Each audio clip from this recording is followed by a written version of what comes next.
Is thou the lover of my soul, brother of my sins and friend indeed, keeper of the garden of my heart. Jesus, thou art everything to me. Jesus, thou art everything to me. Jesus, thou art everything to me. All my lasting joys are found in thee. Jesus, thou art everything to me. What to me are all the joys of earth? What to me is every sight I see? Save the sight of thee alone above. Jesus, thou art everything to me. Jesus, thou art everything to me. Jesus, thou art everything to me. All my lasting joys are found in thee. Jesus, thou art everything to me. Jesus, thou art coming back to me. Soon, so soon I pray and love me. When with angels bright I welcome thee. Jesus, thou art everything to me. Jesus, thou art everything to me. Jesus, thou art everything to me. All my lasting joys are found in thee. Jesus, thou art everything to me.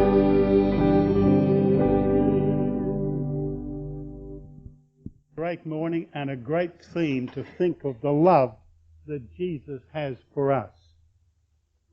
You know, Jesus said in John chapter 13, "By this shall all men know that you are my disciples, if you have love one for another." It would be a very interesting, breaker just to start to say, would you go to someone else and say, "I love you"? Wow. What about if you did it to everyone? Because that is really what Jesus means, isn't it? Let me tell you, we have the thought of love. It's the theme that everyone writes about. The romantics, poets, music, everything. Love comes here and there. But when I think of the love of God, let me give you this thought. Mother Teresa said, "I am a little pencil in the hand of a writing God who is sending a love letter to the world through me." Have you thought of that? What about Max Lucado, who said, "He loves each one of us like there was only one of us to love"? Hey, can you think of that? Okay. Today I want to, first of all, look at a number of kinds of love and then move into the love of God. Let me tell you, firstly, love is the greatest force in the universe. Love is a many splendid thing, and there are various sorts of it. There's mother's love, and we've all known that. Today, if my mother was alive, it would be her birthday. I had a great mother. Mother's love just encompasses the family. Or then there's also, let me look at another way that you can look at. What about that first love? It used to be when you got to high school. Now when grade 1 goes, you come home and they say, "Did you find your girlfriend?" Hey, come on. The first love. What about that first flash of love? I can remember going to a youth congress a couple of years ago.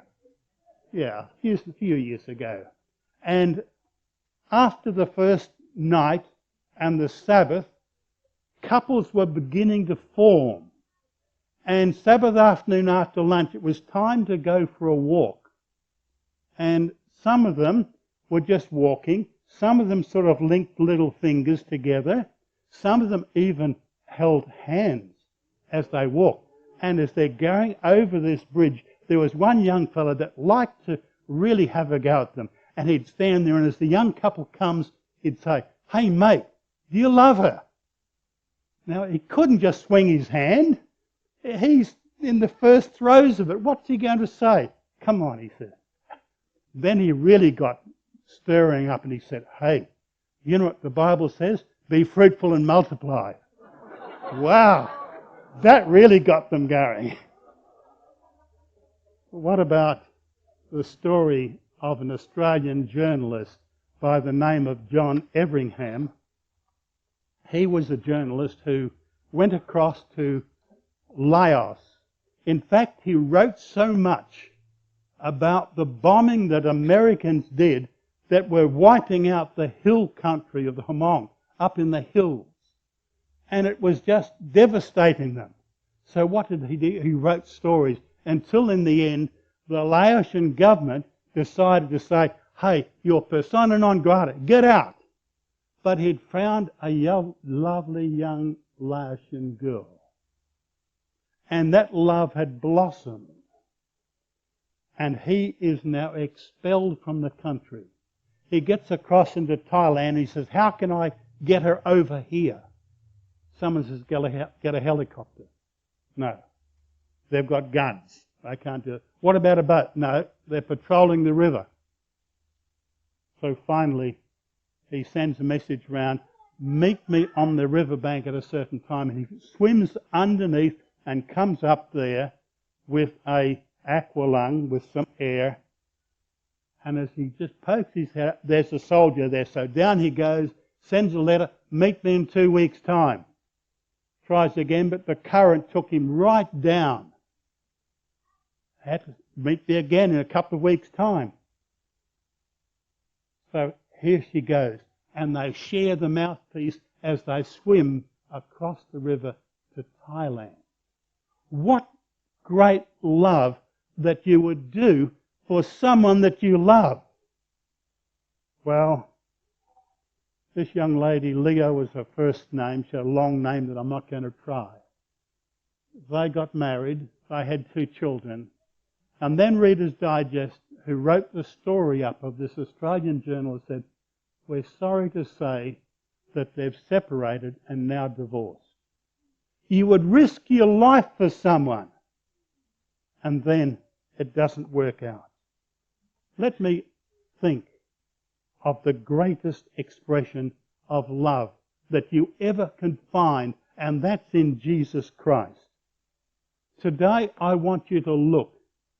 In fact, let me say more than look. I want you to write your paraphrase of the Bible. Now, I've heard of Bill Ackland, who was an ABC manager, and he's just translated the whole Bible, or he's paraphrased it. I want you to have your paraphrase of the Bible. And I'm going to take the greatest verse that you know, John chapter 3 and verse 16. And I have this translation, or this paraphrase, my Bible translation. And you need to do the same. Every one of you need to have your translation. Let me read it with you. "For God so loved Harold Harker that he gave his one and only Son, that if Harold Harker believes in him, he shall not perish, but have everlasting life." If you can read when God is speaking to his people and put your name right in there, it becomes personal. It's not just God loved the world out there, but he loves me so much as that. And that is what we all have to do. Let me go a little further. There are some other verses that I want to look at. Here's one from Psalms 40. "I, Harold Harker, waited patiently for the Lord. He turned to me, Harold Harker, and heard my cry. He lifted Harold Harker out of the slimy pit, out of the mud and mire. He set my feet on a rock and gave Harold Harker a first firm place to stand. He put a new song in my mouth, a hymn of praise. Can you relate to the Bible and put yourself right in every verse where God is speaking to his people? Say, that verse is for me. That's what it really is. And that's what we have to do. You will not understand it unless it becomes personal this way. This love of Jesus, of my God, it is eternal. He promised to redeem me before even Adam and Eve were created. Before the foundation of the world, he said, if there is sin, I'm going to redeem Harold Harker. Put your name in there. That's what it is. It's eternal. Take Revelation 13, verse 8. Of the book of life of the Lamb that was slain for Harold Harker from the foundation of the world. It's eternal, but it's also infinite. There is the one from Revelation. It's infinite. You know the song. The love of God is greater far than tongue or pen can ever tell. It goes beyond the highest star and reaches to the lowest hell. You know, it's often said, greater love has no man than this, than a man lay down his life for his friends. Jesus said, I came while you were my enemies. Can you imagine if someone had punched you in the nose a couple of times, how much would you be willing to die for him? Jesus died for us while we were enemies. His love is infinite. It doesn't matter where we are, he loves us. But more than being eternal, more than being infinite, it's also the most costly love ever. There's the verse I just read. The love of God is the most costly. Let me go back to another verse. I find if I can read my Bible and say, that's for me, and I put myself there. Here's another one. 1 Peter 1:19, Peter says, for you know that it was not with perishable things such as silver or gold. We don't think they're too perishable. They will be. That you, Harold Harker, has been redeemed, but with the precious blood of Christ, a lamb without blemish or defect. What price was paid for me? Can you imagine what heaven was like? How would it be if Prince William, the heir to the throne after his father yet, if he left the palace in London and came to live in a tiny house in one of the villages of Papua New Guinea without having internet or electricity or running water or everything else, you'd say, hey, listen, Jesus from coming down from heaven, where eye has not seen nor ear heard the things that God has got there for you and for me, and he's come down here. What love. Just imagine it. Another verse. Jesus Christ, being in the very nature God, did not consider equality with God something to be grasped, but made himself nothing, taking the very nature of a servant, and being found in appearance as a man, he humbled himself and became obedient to death, even the death on a cross for me, Harold Harker. Put yourself there. That's what he did. This love, you cannot describe it. It's so vast, it's infinite, it's eternal, it's the most costly ever. No wonder the hymn writer said, Master, no offering costly or sweet lay we like Magdalene here at thy feet. What can you say when you see such love and what it does? Someone said, Jesus loved us to death. And he did. Man, Jesus loved us to the death. That's why he came. Another one.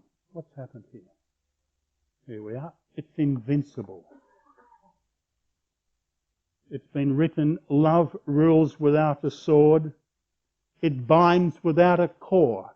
It didn't take Roman nails to hold him on the cross. His love would have put him there even without nails. That's how much he loved us. And then, how strong it is, how invincible. Look at this verse. But I, when I am lifted up, will draw Harold Harker to myself. Is that true? Have you put yourself there? Can you say, this love, it just touches me. It makes some answer from my life. And it's also ever appealing. It appeals to us. And God speaks to us today, every day, about what He's done, about His love for us, that's all encompassing. And there's a verse that I'll read. Here it is. Hebrews chapter 3 and verse 8. Today, if Harold Harker hears his voice and doesn't harden his heart, Harold, today, hear my voice. Don't harden your heart. Put yourself right in there. It makes the Bible just come alive and become so personal, because it is personal. Again, if you want some verses, this is what God says to me. Jeremiah 31, I've loved Harold Harker with an everlasting love. And he has. Or Jeremiah 1, before I formed Harold Harker in the womb, I knew him. Before Harold Harker was born, I set him apart. Can you see what it does when you're there? Just don't say the Son of Man has come to seek and to save that which is lost. The Son of Man has come to save Harold Harker. Put yourself there. Read the Bible with yourself in every expression that God has of His love to us. What does it do then? Let me go to a verse. And it says, this love of Jesus, it compels. It urges. It impels something. And there's a verse that Paul wrote, and it's in Corinth. It came from the letter he wrote to Corinth. You know, Paul visited Corinth at least 3 times, could have been 4. He wrote a letter, and it's referred to in 1 Corinthians 5:9. We don't even have it now. The book 1 Corinthians was written from Ephesus. 2 Corinthians was also written from Macedonia as soon as he'd left Ephesus.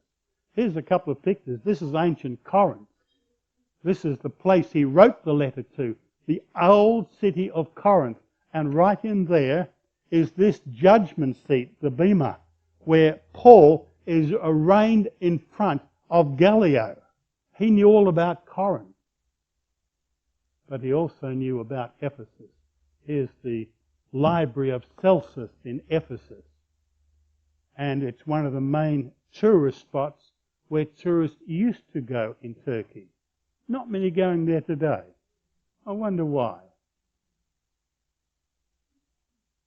And here's the amphitheatre. Paul probably preached there. Great one. You can stand down and hear it at the very top. In fact, where the grass is up the top, the seats used to go further.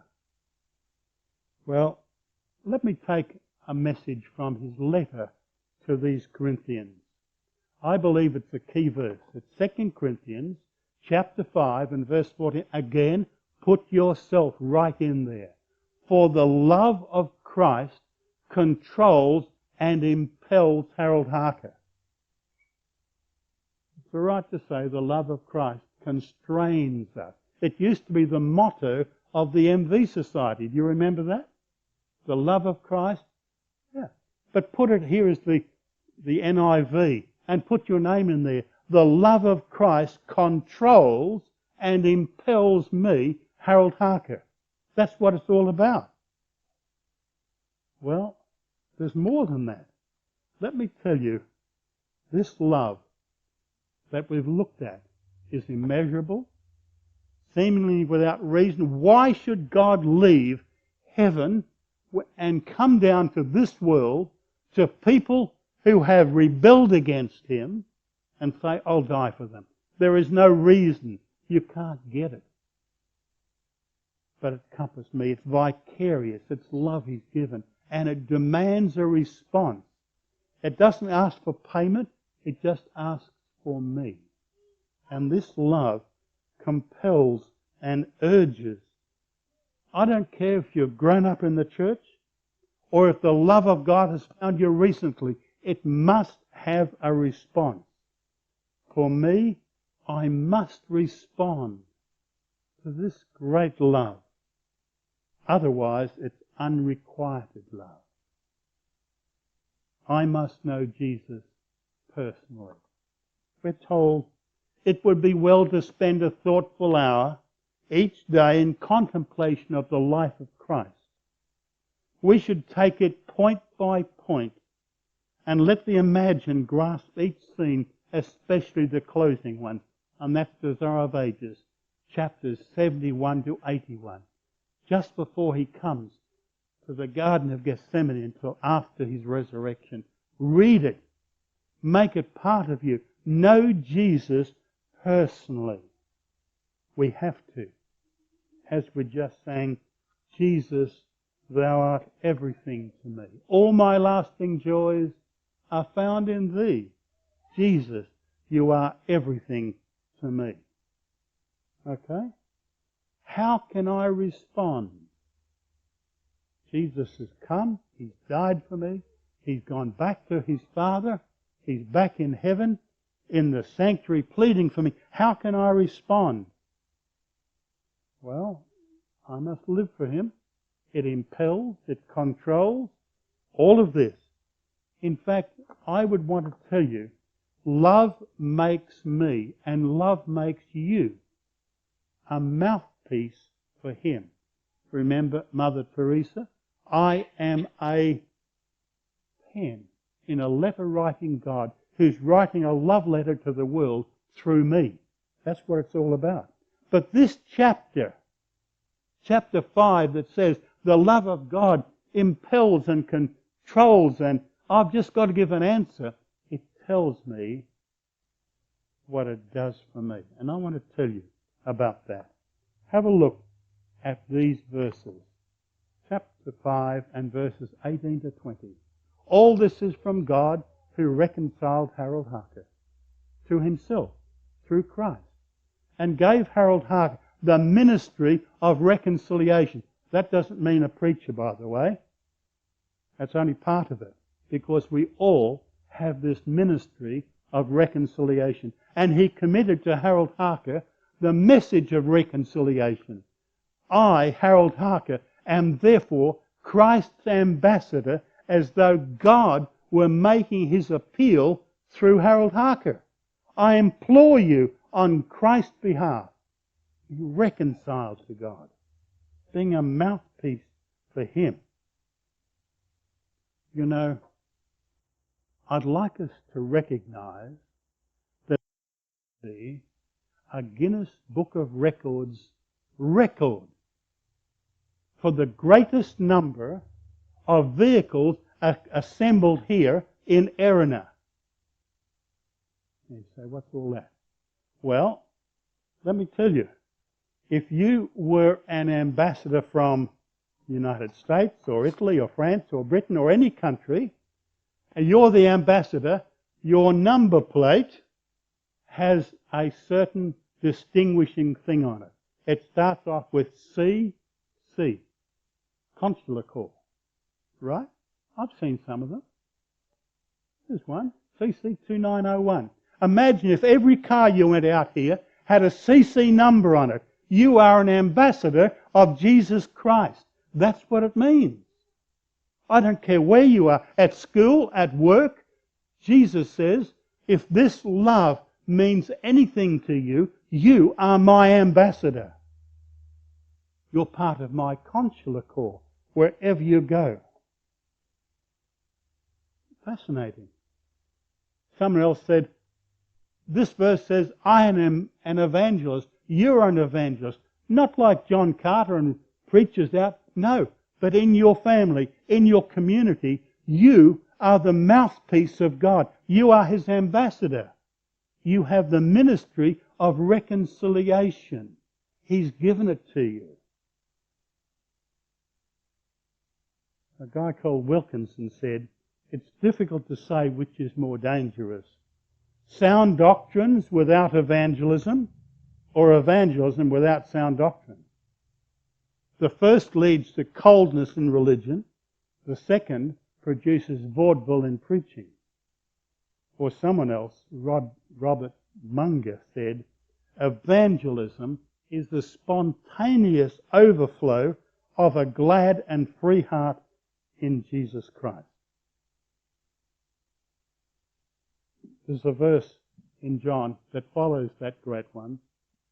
God didn't send His Son into the world to condemn me, but to save the world through Him and using Harold Harker in his team.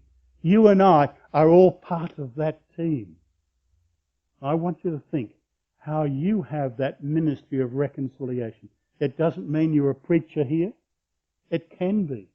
But in your home, in your family, in the business associates, you have the message of reconciliation. And He's using you in His team. Just outside Glasgow, there's a famous museum. A young man was born there in the year 1813. He grew up with his family in one room. And there were 4 kids in the family, and the parent, the 6 in one room. It was a small room, no larger than that portion out there.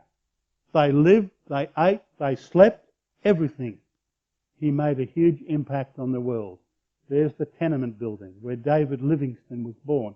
One room of that. They had dozens of families living in one room each. David Livingstone, you'll see a statue of him being mauled by a lion. He got free because someone helped him and attacked the lion with him. That's in the grounds of the museum. But this is what he said.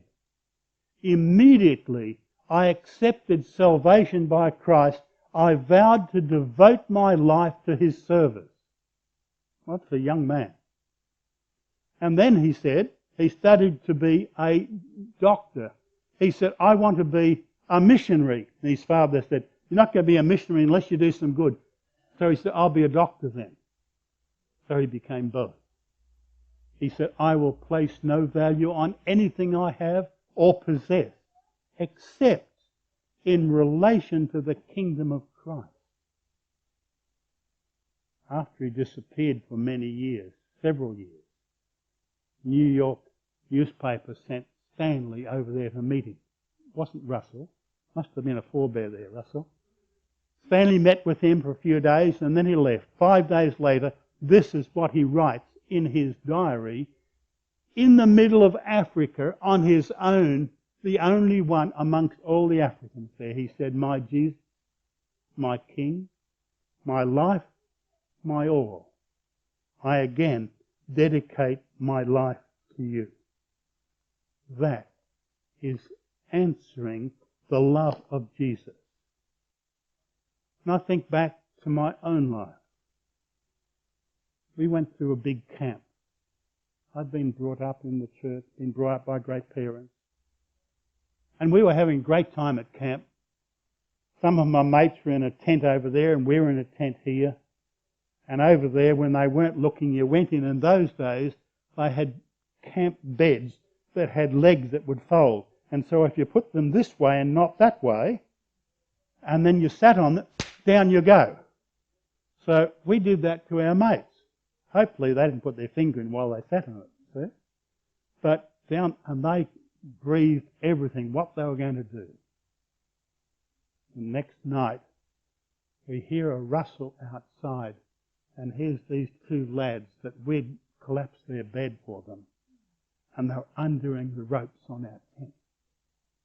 And they'd got 3 or 4 undone, and the tent's beginning to sag, and then one of the camp policemen comes on and says, "Hey, what are you doing here? Tie this up. Tie it up again. You tie that one again. Come on." And we lift up the flap and say, "Tie it tighter. Tie it tighter." We were having great fun.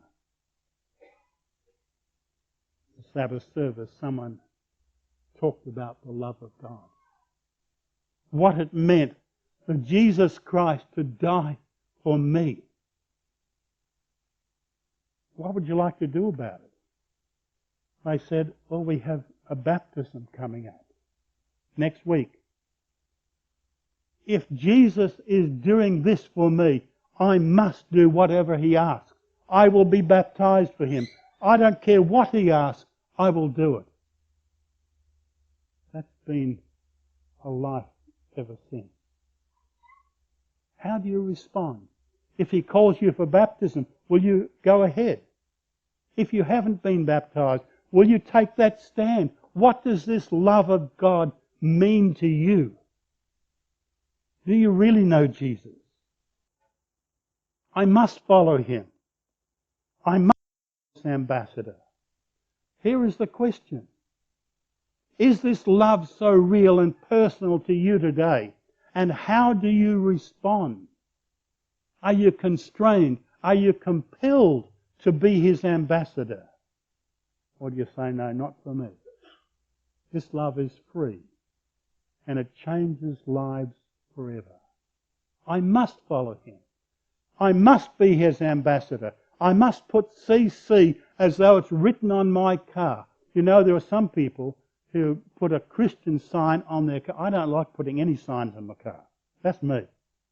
But if you put a Christian one there, how would you drive? How would you drive? How would you live if you had CC, heaven, on it? That's a question. What would you do? Have you followed him every day? Are you his ambassador? Have you seen my Jesus, the Christ of Calvary? Once you've seen my Jesus, his you will always be. Won't you meet my Jesus? He'll not pass you by. Then you'll know my Jesus can satisfy. That is our last hymn. Have you seen my Jesus, the Christ of Calvary? Once you've seen my Jesus, his you will always be. Won't you meet my Jesus? He'll not pass you by. When you know my Jesus and satisfy.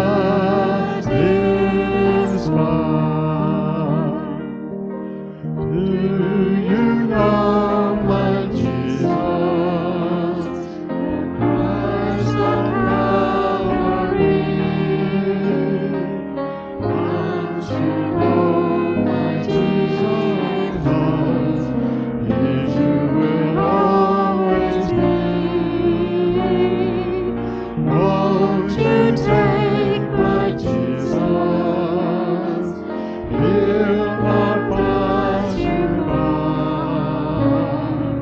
Then you'll know my Jesus and satisfied.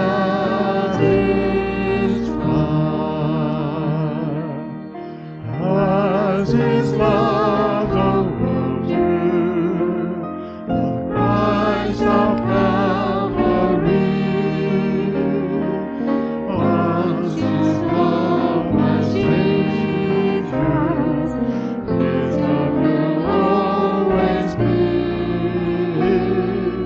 Just accept my Jesus.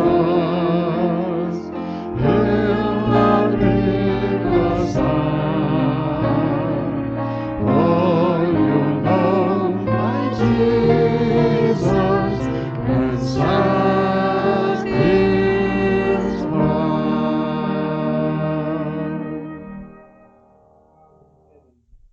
We thank you again for that great love that comes to us from Calvary. The love of Jesus that's infinite, all-powerful, and He did it even if there was only one of us. Father, we can't thank you enough, but we want to respond.